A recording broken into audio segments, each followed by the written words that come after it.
Hello students, आप लोगों का ऑनलाइन एजुकेशन में हार्दिक स्वागत है। डियर स्टूडेंट्स, आज मैं आया हूं 9th क्लास के सामाजिक अध्ययन के राजनीति शास्त्र भाग का पाठ नंबर 2,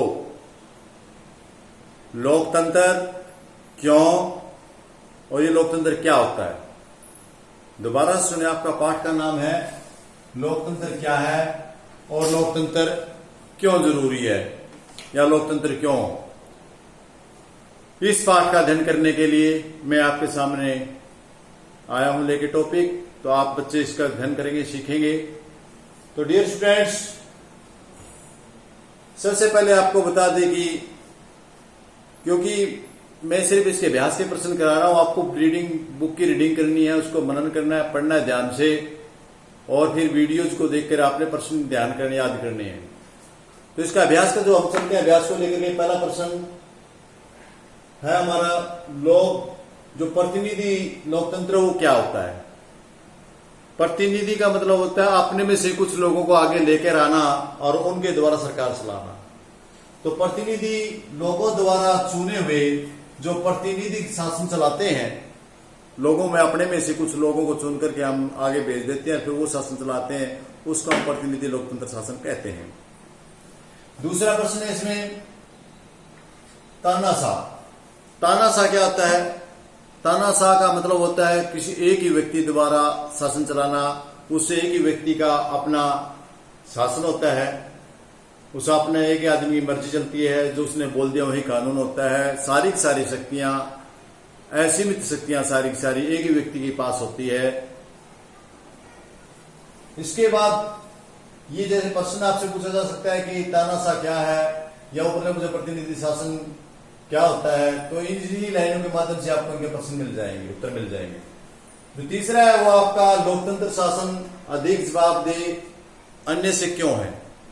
क्योंकि जो लोकतंत्र होता है वो अन्यों से ज्यादा जवाबदेही होता है, उसमें लोगों की खुद के अपने में से कुछ प्रतिनिधि जाकर शासन चलाते हैं और वो उत्तरदायी होते हैं, उसके प्रति जवाबदेही होते हैं। यदि वो क्वेश्चन जो सरकार लोगों के प्रश्न है उनका उत्तर नहीं देते हैं तो लोग 5 साल के बाद उनको बदल देते हैं। इसलिए उनके अंदर एक भय बना रहता है कि पब्लिक का हमें काम करना है, पब्लिक की जो बातें हैं उनका मान सम्मान करना है, उनका आदर करना है।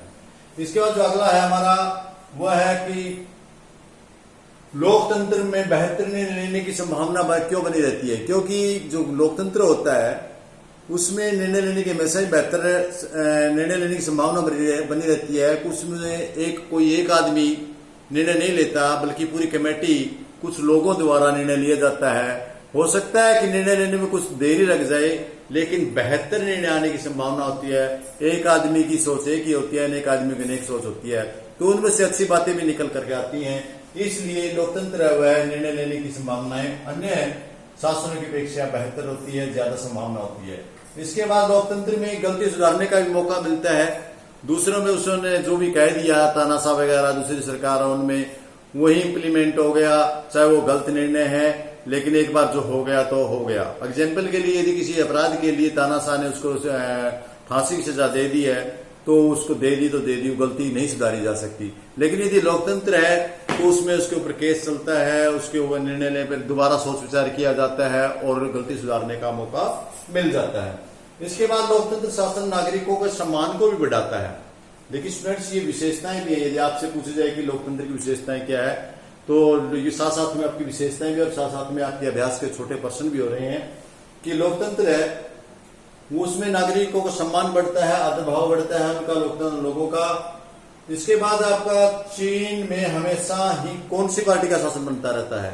चीन में हमेशा ही कम्युनिस्ट पार्टी का बनता है। ये पार्टी हमेशा हावी रही है। चीन में कहने को तो लोकतंत्र है, पर वास्तव में लोकतंत्र नहीं है, क्योंकि वहां जो सरकार है वो चीनी की बनी है, चीन कम्युनिस्ट पार्टी की है। और यदि कोई इलेक्शन लड़ना भी चाहे तो उसको कम्युनिस्ट पार्टी से मंजूरी लेनी पड़ती है, इसलिए वे दूसरे किसी की सरकार नहीं बनने दे रहे। इसलिए हम नहीं कह सकते कि चीन में लोकतंत्र है। आगे लोकतंत्र क्या है ये समझना बहुत जरूरी है, इंपॉर्टेंट क्वेश्चन स्टूडेंट्स। लोकतंत्र एक ऐसा शासन है जो जनता के द्वारा जनता के लिए जनता के द्वारा, जनता के लिए, जनता का शासन है, क्योंकि इसमें जनता ही तो शासन करती है। जनता अपने प्रतिनिधियों को अपने इच्छानुसार अपने जो लोग, जिन लोगों का चुनाव करते हैं उन लोगों को आगे भेजते हैं, वे उनके ऊपर शासन करते हैं।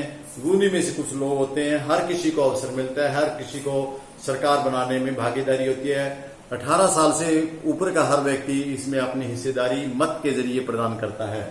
इसके बाद आपको लोकतंत्र की बात समझ में आ गई होगी कि लोकतंत्र होता क्या है।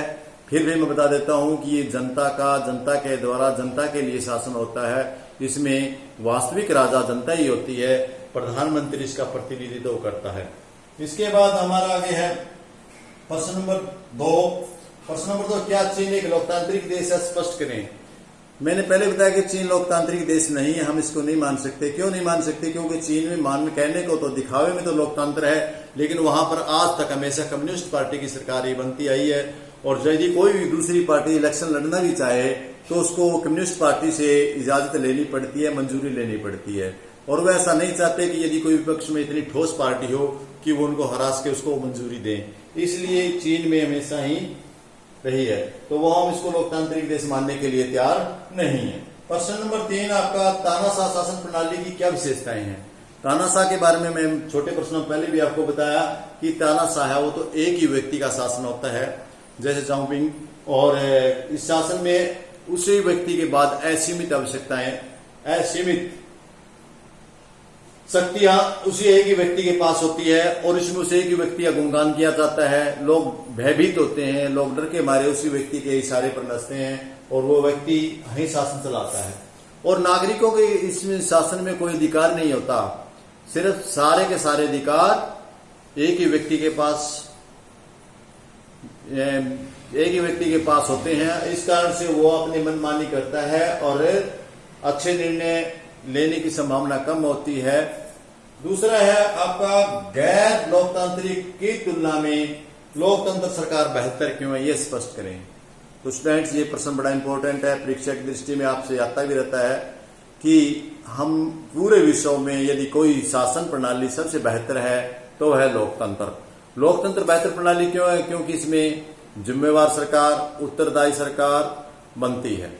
जो सरकारें बनती हैं वे जवाबदेही होती हैं, पब्लिक का जो काम करती हैं नहीं करती हैं तो 5 साल के बाद उनको बदल भी दिया जाता है। और जो पब्लिक होती है उसी के अंदर से लोग जाते हैं, जो काफी संख्या में होने के कारण निर्णय लेने में भी बेहतर निर्णय लेने की संभावना अधिक बनी रहती है। और अधिक लोगों के बहुमत की सरकार होती है, इसलिए ज्यादा से ज्यादा लोग इसमें भागीदार होते हैं। और लोकतंत्र सरकार में सभी लोगों का मान सम्मान होता है, सबको मान सम्मान मिलता है। यदि कोई गलती हो जाए तो उस गलती सुधारने की भी संभावना अधिक रहती है, और निर्णय लेने में बहुत अच्छा संभावना बनी रहती है। क्योंकि जो लोग एक तो एक व्यक्ति निर्णय ले, पूरी की पूरी कमेटी 10, 15, 20 जो भी आदमी लिए गए वो निर्णय लें तो अलग अलग दिमाग से अलग बातें आती हैं। मान लिया इसमें देरी हो सकती है, लेकिन बेहतर शासन प्रणाली है दूसरों की अपेक्षा।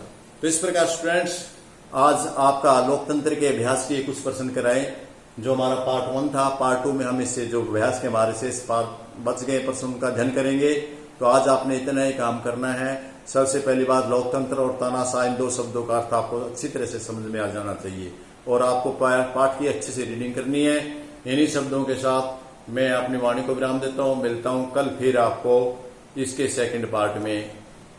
धन्यवाद।